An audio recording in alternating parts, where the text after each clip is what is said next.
और दूसरी जानिब मेयर कराची मुर्तज़ा वहाब की जमात इस्लामी पर तनकीद, कहते हैं कि लाइट ढक्कन समेत हर चीज़ मेयर लगाए तो उनका काम क्या है।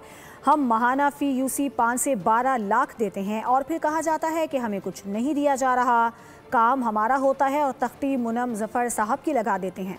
मुर्तज़ा वहाब बोले, अगर ये लोग काम करेंगे तो 11 बजे तनकीद और तासुब की प्रेस कॉन्फ्रेंस कैसे करेंगे।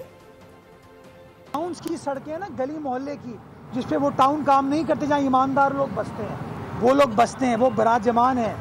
पता नहीं कौन कौन सी उम्मीद दिलाई थी कराची वालों को कि हम ये कर देंगे, हम वो कर देंगे।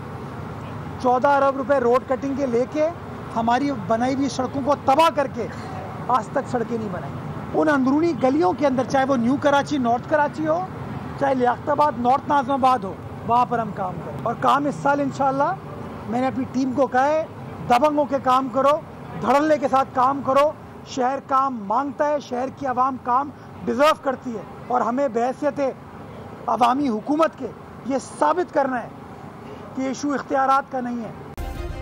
सब्सक्राइब करें और बेल दबाएं ताकि कोई खबर रह न जाए।